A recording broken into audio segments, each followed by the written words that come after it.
అవునండి, మీరు అందరూ వచ్చారు, ప్రొడ్యూసర్ గారు రాలేదు, శిరీష్ గారు, దిల్ రాజు గారు దావత్లో బిజీ ఉన్నారు. మంచిగా ఫుల్ సక్సెస్ బాగా ఎంజాయ్ చేస్తున్నారు. ఫుల్ వాళ్ళ ఫ్యామిలీ మెంబర్స్ అందరూ కలిసి మంచిగా దావత్ చేసుకుంటున్నారు. అంటే ఈ మధ్య కాలంలో అందరూ అన్ని ఓటీటీలు వెబ్ సిరీస్లు అన్ని చూసేస్తున్నారు అన్న దానికి ఒక క్యారెక్టర్ ను కూడా మీరు క్రియేట్ చేసేసారు. అవును, బుల్రాజు.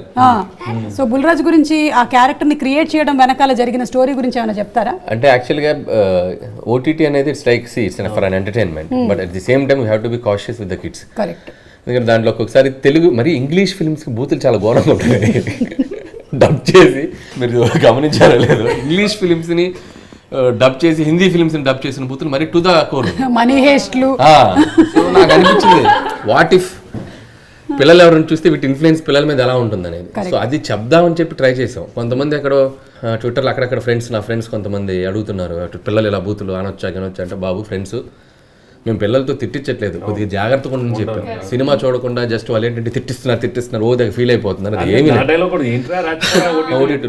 సో మనం వీఆర్ టెలింగ్ గుడ్ ఒక చిన్న మ్యాటర్ చెప్తున్నాం, ఇలా అవుతారు పిల్లలు అలా చేస్తే అని. ఇప్పుడు స్మోకింగ్ యాడ్ చెప్తున్నాం మనం, సిగరెట్ తాగి చూపిస్తేనే కదా స్మోకింగ్ యాడ్ చేయొద్దు అని చెప్పేది. సో లైక్ దట్ మనం పిల్లోడి చేత నాలుగు ఇలా అనిపించడం వల్ల అమ్మో ఓటీటీలు కొద్దిగా పిల్లల్ని దూరంగా పెట్టాలా, బుల్రాజు గారు అయితే తయారవుతారు అని చెప్పి మనం చెప్పడానికి ఒక చిన్న చేసాం. కానీ థియేటర్లో అంటే వాడు చెప్పినా కూడా క్యూట్గా ఉంది, అది ఎక్కడ ఎబ్బెట్టుగా లేదు. People are enjoying. వాడు క్యూట్ గా తిడుతుంటే. So in that way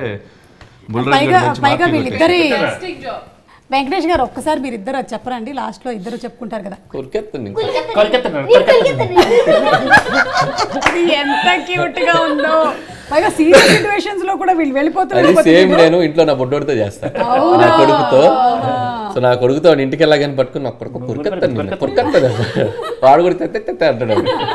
same thing నేను దీంట్లో అడాప్ట్ చేశాను. ఓకే.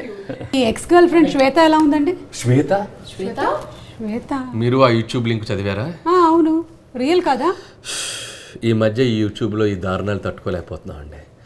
అసలు నా జీవితానికి సంబంధం లేని ఎన్నో దారుణాలు వాడు ఒక కథగా రాసి యూట్యూబ్లో అమ్మేస్తున్నాడు.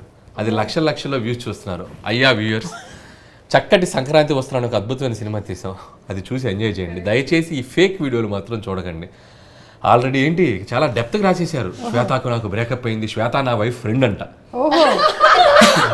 లక్కీగా నా వైఫ్కి శ్వేత లాంటి ఫ్రెండ్ లేదు కాబట్టి నేను సేఫ్. ఇంకా దారుణంగా రాసాడు కదా వాడు. మళ్ళీ ఒక వాయిస్ ఓవర్ మాడ్యులేషన్, పాపం అనిల్ రావుపూడి ఎంతో ప్రేమించిన అమ్మాయిని అందుకోలేకపోయాడు, ఇలాంటి బ్యాక్గ్రౌండ్ వాయిస్. నీకు దండవరా బాబు. సో దయచేసి ప్రేక్షకులు మీరు ఇలాంటి, నా మీద కాదు చాలా మంది మీద ఇలాంటి యూట్యూబ్లో జరుగుతున్నాయి. కేవలం వాళ్ళ వ్యూస్ పెంచుకోవడం కోసం ఇలాంటి జరుగుతున్నాయి. నేను ఆల్రెడీ కంప్లైంట్ చేసాం, ఇలాంటి చేస్తే డెఫినెట్గా మీ అన్ని స్ట్రైక్ పడిపోతాయి. Already my team is doing that. Please don't encourage any fake videos in యూట్యూబ్లో మీ వ్యూస్ పెంచుకోవడానికి. Thank you. అనిల్ గారి ex girlfriend Shweta fake. Yes.